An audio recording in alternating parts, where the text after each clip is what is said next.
इतनी ज़्यादा गर्मी हो गई है कि लोगों से बर्दाश्त नहीं हो रही, लोग बेहोश हो जाते हैं। क्या मामले हैं और कैसे बचा जा सकता है? जो चाइनीज़ हैं they love to carry umbrella with them, but हमारे पाकिस्तान में एक कल्चर ये है कि अगर कोई अम्ब्रेला लेके बाहर जाता है तो लोग उस पर हंसते हैं। That's not the good thing. अपनी सेफ्टी के लिए आप ऐसी चीज़ें साथ लाजमी लेकर जाइए। डिहाइड्रेशन हो जाती है, उनको कितना दिन में पानी पीना चाहिए और किन किन चीज़ों का ख्याल रखना चाहिए? लेमन वाटर बहुत अच्छा है इन दिनों में, उसका इस्तेमाल करें। बॉडी को डिहाइड्रेट ना होने दें। जब भी बॉडी आपकी डिहाइड्रेट हुई समझे कि आप बेहोशी की तरफ करीब जा रहे हैं। कोरोना का सिम्टम भी आजकल आया हुआ है, GN1 के नाम से, और उसे कैसे बचा जा सकता है? क्या उसकी वजह से भी लोगों की तबीयत खराब है? जैसे आपको सिम्टम्स फील होते हैं एंड यू फील्स कि यार it looks like a Covid, isolate हो जाएं और 14 डेज़ के लिए केयर करें। बुखार है, गला ख़राब है, जिस्म दर्द है, तो उसके अकॉर्डिंगली जो मेडिकेशन आपको प्रिस्क्राइब की जाए वो मेडिसिन लें। अस्सलाम वालेकुम नाज़रीन, मैं हूं एहसन ज़फ़र और आप देख रहे हैं पब्लिक न्यूज़। नाज़रीन, आज की वीडियो में हम बात करेंगे गर्मी की शिद्दत की वजह से लोग बेहोश हो जाते हैं या उनकी तबीयत ख़राब हो जाती है। ये मामला है क्या? हमारे साथ यहाँ पर मौजूद हैं डॉक्टर माजिद खान। इनसे बात करेंगे और इनसे जानेंगे कि कैसे बचा जा सकता है गर्मी से। तमाम तर बातें जानते हैं डॉक्टर साहब से। अस्सलाम वालेकुम डॉक्टर साहब। वालेकुम अस्सलाम, अल्हम्दुलिल्लाह। डॉक्टर साहब, सबसे पहले तो मैं आपसे जानना चाहूँगा कि गर्मी की इतनी ज़्यादा गर्मी हो गई है कि लोगों से बर्दाश्त नहीं हो रही, लोग बेहोश हो जाते हैं, उनकी तबीयत ख़राब हो जाती है। ये कैसे, क्या मामले हैं और कैसे बचा जा सकता है? बिल्कुल ये बात तो सही है आपकी कि हीट बहुत ज़्यादा बढ़ गई है। हीट वेव के मुतालिक आप सुन भी रहे हैं, उसकी वजह से काफ़ी लोगों को हीट स्ट्रोक भी हो रहे हैं। बेसिकली हीट स्ट्रोक मैं डिफ़ाइन करूँगा आम लोगों के लिए। जब भी आपकी जो टेम्परेचर है बॉडी का, ठीक है, वो मुसलसल जब हाई रहने लग जाता है, फॉर एग्जांपल देखिए 104 फ़ारेनहाइट तक, ठीक है, या प्लस 40 जब रहने लग जाता है, तो तब क्या होता है कि ना आपके जो न्यूरोलॉजिकल सिम्टम्स हैं, जो दिमागी तौर पे आपको थोड़े चक्कर आना या समझ बूझ सही ना होना, या बेहोशी की हालत हो जाना, ये इनिशियल स्टेज में इस तरह की जो कंडीशन होती है उसको हम कहते हैं हीट स्ट्रोक। बेसिकली होती है हीट की वजह से, हाई हीट की वजह से, इसी वजह से इसको हम हीट स्ट्रोक का फिर नाम देते हैं। अच्छा डॉक्टर साहब, मुझे बताइएगा कि लोग गर्मी में जा रहे होते हैं, बाइक पे अक्सर सफ़र कर रहे होते हैं, पैदल सफ़र कर रहे होते हैं, उनके ऊपर धूप पड़ी होती है, उस टाइम पे उनकी तबीयत ख़राब हो जाती है, तो इससे कैसे बचा जा सकता है? अच्छा देखिए, धूप से बचने का जहाँ तक ताल्लुक़ है वो तो बिल्कुल सिंपल है कि आपने जो सनलाइट एक्सपोजर को कम से कम करना है। उसमें बेहतरीन तरीक़ेकार ये है कि अगर आप घर से बाहर जा रहे हैं, आपको लगता है कि धूप बहुत ज़्यादा है, या तो कोई चादर, ठीक है, हल्की सी गीली, बहुत ज़्यादा गीली नहीं, हल्की सी गीली चादर ले सकते हैं, कैप ले सकते हैं, बाइक पर है हेलमेट का यूज़ कर सकते हैं, अगर पैदल जा रहे हैं तो अम्ब्रेला का यूज़ कर सकते हैं। अच्छा, अम्ब्रेला पे एक बात कहूँगा कि I lived in China for long.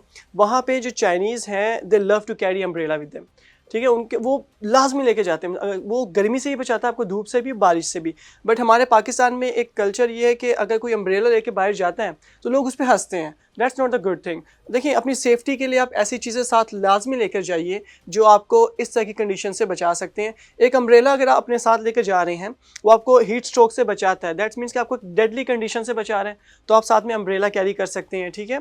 या फिर कोशिश ये करें कि अगर बाय वॉक जा रहे हैं तो जितना आपका एक्सपोजर कम से कम हो धूप में, उतना आपके लिए फ़ायदेमंद है। ठीक है। अच्छा, कुछ लोग बाहिर होते हैं तो स्वेटिंग भी होती है, डिहाइड्रेशन हो जाती है, उनको कितना दिन में पानी पीना चाहिए और किन किन चीज़ों का ख्याल रखना चाहिए? अच्छा, ये बड़ा अच्छा आपने अच्छा सवाल किया है। इसमें ये है कि ना जो स्वेटिंग है, ये स्वेटिंग होती क्यों है सबसे पहले तो? अब होता ये है कि ना हम जब धूप में बाहर जाते हैं, ठीक है, गर्मी की शिद्दत जब बढ़ जाती है, जब हमारी बॉडी ना ब्रेन में एक होता है हाइपोथैलेमस, जो हमारे बॉडी के टेम्परेचर ना उसको कंट्रोल करता है। अब होता है क्या है कि जब भी कभी टेम्परेचर बहुत ज़्यादा बढ़ जाता है बाहर का, तो जो हमारा जो हाइपोथैलेमस है वो बॉडी को कहता है जी कि टेम्परेचर बहुत ज़्यादा बढ़ गया है, अपना कूलिंग सिस्टम ऑन कर लो। आसान अल्फाज में कहें, वो कहता है कि अपना कूलिंग सिस्टम ऑन कर लो। अब कूलिंग सिस्टम क्या है? हमारी जो पसीना है, ठीक है, पसीना आता है, बॉडी पे स्वेटिंग आती है बहुत ज़्यादा। जब स्वेटिंग जब हो रही होती है, फिर उसके बाद जब पसीना ड्राई होता है तो वेपोरेट बन के वो बॉडी से चला जाता है। उसकी जितनी भी हीट होती है, जो हमारी बॉडी पे हीट होती है, सराउंडिंग में उसकी जो हीट होती है, उसको लेके वो उड़ जाता है और हमारा जो बॉडी का टेम्परेचर है वो थोड़ा सा डाउन हो जाता है, हमारी बॉडी कूल हो जाती है।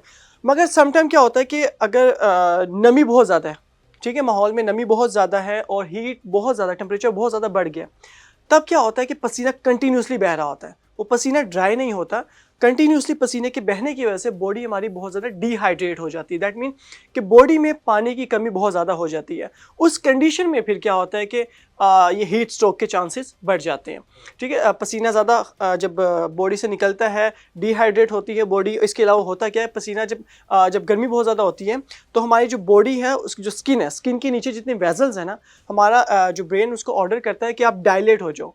ठीक है, वेजोडाइलेशन उसको हम बोलते हैं कि वो वेजल्स जो तंग है वो थोड़ी सी खुल जाती हैं। उससे क्या होता है कि जो आपका जो ब्लड सर्कुलेशन है वो थोड़ा सा जो है ना बेहतर होता है, और इसके अलावा जो आपके जो हीट है, ठीक है, उसको बॉडी से रिमूव करने में हेल्प आउट होता है वो। तो जब वेजोडाइलेशन होती है और जब बहुत ज़्यादा डिहाइड्रेशन हो जाती है और पानी की कमी होने की वजह से, इस कंडीशन में क्या होता है कि आपकी जो बॉडी है, ठीक है, आपको फील होता है कि चक्कर आ रहे हैं, या फिर आपका ब्लड प्रेशर बहुत ज़्यादा लो हो जाता है। तो कोशिश यही करें कि अपने साथ जब भी बाहर जाएं तो पानी की बोतल साथ रखें। आपको जब पसीना आ रहा हो, साथ साथ आप पानी पीते रहें। मैं एक ये भी जानना चाहूँगा कि कुछ लोग होते हैं जो ऑफिस में होते हैं, हम्म, तो बाहर एकदम गर्मी में चले जाते हम्म। हैं, या गाड़ी में बैठे हैं, गर्मी में एकदम निकल गए हैं, उसके बाद फिर आके एसी में बैठ गए हैं, फिर बाहर चले गए हैं। क्या इस वजह से भी तबीयत खराब हो जाती है? ये बिल्कुल होती है इसकी वजह से। ये हम ना सडन जब हीट चेंज होती है, ठीक है, जब थर्मल चेंजेस आती हैं। फॉर एग्जांपल हम रूम में बैठे हुए हैं, 18 या फिर 20 डिग्री सेल्सियस वहाँ पे चल रहा है, ठीक है, टेम्परेचर, और हम फ़ौरन से बाहर जा रहे हैं 45 में। तो आप खुद ही देख लें कि कितना बड़ा चेंज है। जब इतना बड़ा चेंज एकदम से आता है तो आपकी बॉडी जो है ना वो थोड़ी देर शॉक में चली जाती है। वो कहती है कि सडनली बॉडी चेंज, टेम्परेचर इतना चेंज, जब जैसे ही इतना ज़्यादा टेम्परेचर चेंज होता है, आपकी जो वेजल्स हैं, जो खून की नालियाँ हैं, वो अपनी जो अगर पहले अंदर थे आप, ठीक है, कूल जगह पर थे, वहाँ पे जो आपके जो वेजल्स हैं वो जो है ना बहुत ज़्यादा कंप्रेस हुई थी। अब जैसे ही आप गर्मी में गए, वो वेजल डायलेट हो गई, फिर आप अंदर आए, फिर से कंप्रेस हो गई हैं। इसी तरह से जो आप बाहर हैं, पसीना बहुत ज़्यादा है, ठीक है, स्वेटिंग हो रही है, अंदर आए, सडनली पसीना आपका ड्राई हो गया। तो ये जो कंडीशन होती है, जब आपकी बॉडी मुसलसल उस टेम्परेचर को मेंटेन कर रही है आपकी बॉडी के अंदर, तो इससे आपका सर दर्द, आपका ब्लड प्रेशर अप या डाउन हो सकता है। ठीक है, ये इस तरह की कंडीशन होती है। अक्सर लोगों को सर दर्द ये ख़ास कॉमन है लोगों में। वो यही रीज़न होती है कि आप जब बाहर जा रहे हैं, अंदर जा रहे हैं, बहुत ज़्यादा टेम्परेचर चेंज की वजह से बॉडी सडनली शॉक में आ जाती है, थर्मल शॉक होता है, और इसकी वजह से क्या होता है, आपको डिफरेंट किस्म की कंडीशंस होती हैं। ठीक है। अच्छा, इससे बचने के लिए क्या करना चाहिए, क्या एहतियात करनी चाहिए? अच्छा, इसमें सबसे बेहतर ये है कि आपको पता है कि आपने बाहर जाना है, बाहर 45 डिग्री सेल्सियस है, या फिर जो है ना 40 प्लस है, 50 है, और अंदर आप 26 में, 16 में या 18 में हैं, तो इट्स गुड कि आप जाने से तकरीबन 3-4 मिनट पहले अपने एसी ऑफ कर लें। एसी ऑफ कर लें और उधर थोड़ी देर बैठें, जब टेम्परेचर थोड़ा सा नॉर्मल हो जाए उसके बाद बाहर जाइए, और बाहर भी कोशिश करें कि एकदम से धूप में ना जाएं, बहुत ज़्यादा धूप में ना जाए, थोड़ी शेड में रहें। शेड में रहें, जब आपको लगेगा कि यार अब टेम्परेचर मेरा थोड़ा सा मेंटेन हो चुका है बॉडी का, उसके बाद आप धूप में चले जाइए। सडनली एकदम से 16 से निकल के 45 में मत जाएं, ये चीज़ आपको जो है ना ट्रबल कॉज करेगी। ओके।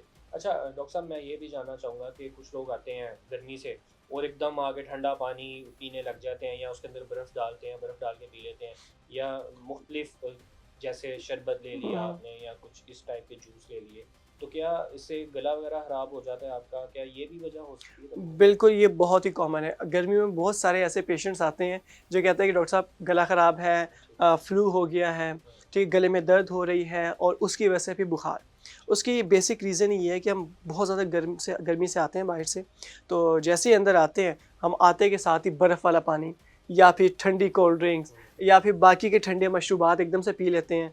तो उसकी वजह से क्या होता है कि जो आपका जो गला है वो ख़राब होना और ज़ुकाम हो जाना, और इसके अलावा जो है आपके गले में दर्द होना, और इन कंडीशंस की वजह से बुखार होना, ये बहुत ही कॉमन है। सो इसमें कोशिश ये किया करें कि अगर आए हैं तो पानी अगर पीना है आपने ना एकदम से, तो बहुत ठंडा ना पिए, नॉर्मल पानी पिए।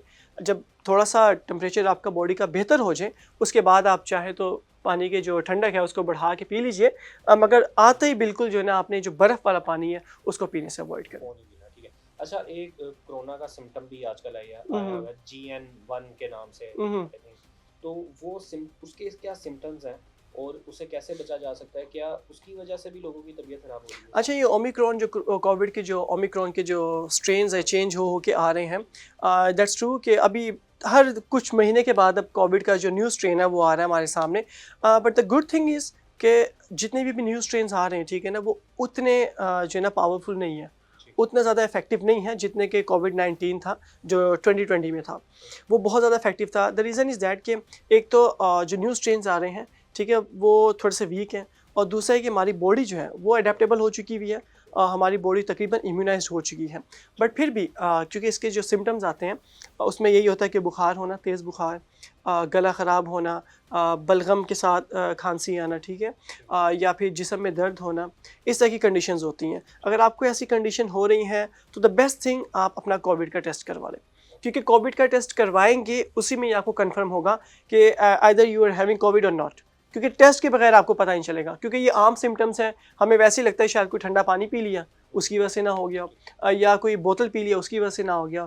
तो द बेस्ट सोल्यूशन कि जैसे आपको सिम्टम्स फील होते हैं एंड यू फील्स कि यार it looks like a covid, so अपने डॉक्टर के पास जाएं, उनसे मशवरा करें, और अगर वो आपको टेस्ट सजेस्ट करते हैं तो गो फॉर द इन्वेस्टिगेशन, अपना कोविड का टेस्ट करवाएं। अगर कंफर्म हो जाता है, अगर नेगेटिव आ गया तो good thing, you are covid negative, but in case if it comes positive, so in such condition just you need to do isolation, isolate हो जाएं और 14 days के लिए केयर करें। अगर आपको कोई सिम्टम्स हैं, बुखार है, गला ख़राब है, जिस्म दर्द है, तो उसके अकॉर्डिंगली जो मेडिकेशन आपको प्रिस्क्राइब की जाए वो मेडिसिन लें।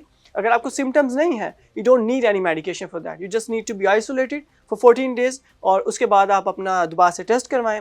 If it comes negative then you are free to go anywhere. अच्छा, मुझे ये बताइएगा, ये जैसे हमने बात की GN1 की, क्या ये अगर हम हाथ मिलाते हैं या किसी के साथ बात कर रहे होते हैं तो ये क्या उससे भी ट्रांसफर हो सकता है? अच्छा, ये बेसिकली होता है कि ना कोविड या फिर रेस्पिरेटरी ट्रैक, जो सांस की नाली से रिलेटेड जितनी भी हमारी बीमारियां हैं, और सिर्फ कोविड हम सब की बात कर लेते हैं ओवरऑल ना, जितनी भी बीमारी जिसमें टीबी भी आ जाता है, ठीक है, आपके निमोनिया वगैरह आ जाते हैं, और इसके अलावा जो ना आपका कोविड भी उसमें आ जाता है, कुछ वायरल इन्फेक्शन होते हैं, कुछ बैक्टीरियल इन्फेक्शन होते हैं। मतलब ये इस तरह के हम बात भी कर रहे हैं, हाँ हाँ तो उससे भी हाँ, अब उसमें होता है ये कि ना जितनी भी सांस से रिलेटेड बीमारियां आपकी ना, वो आपकी जो सलाइवा है ना, जो आपका थूक होता है, ठीक है, उसके थ्रू आपको एक से दूसरे को ट्रांसफ़र हो सकती है। फॉर एग्जांपल हम बैठे हैं बातें कर रहे हैं, एक बंदा जो कि कोविड पॉजिटिव है, उसने छींक मारी है और वो छींक के ड्रॉपलेट्स आप सामने वाला जो है उसके पास गए और सांस की नाली के थ्रू वो उसमें चले गए। तो that is a one cause के वो जो सेकंड पर्सन है he can become Covid positive. और एक और तरीका, आपने हाथ मिलाने की जैसे बात की, कि वैसे आप हाथ मिलाते हैं, बॉडी टच करते हैं, it will not cause any harm. But in case Covid positive patient है, ही स्नीज्ड, उन्हें छींक की है और अपने हाथों में ऐसे छींक के, ठीक है, तो उसके हाथ सारे जर्म्स लग गए उस पर। अब वो हाथों पे जो ड्रॉपलेट्स लगे हुए हैं, अगर वो किसी से हाथ मिलाता है और वो जिसके साथ हाथ मिलाया उस बंदे ने वही हाथ अपने नाक के साथ अपने मुंह पे लगाया और वो ड्रॉपलेट्स उसकी बॉडी में चले गए, that is the one reason कि वो अफेक्ट हो सकता है।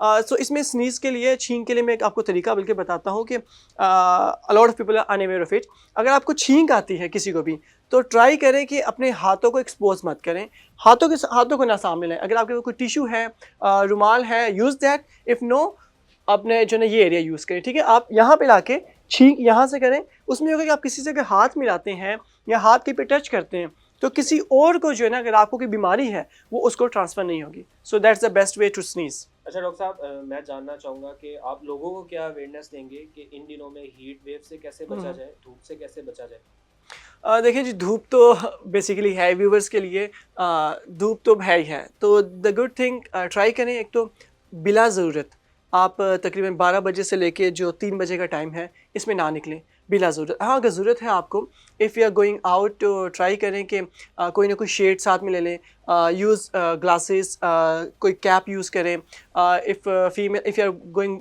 Bye walk, so umbrella use करें। अपने साथ पानी की बोतल लाजमी रखें, बॉडी को हाइड्रेट रखें, डिहाइड्रेट ना होने दीजिए बिल्कुल भी। और इसके अलावा जब आप बाहर से घर जाएँ तो तब भी लाजमी जाते कि सबसे पहले पानी पिए, हैंड वॉश करें, ठीक है, फेस वॉश करें।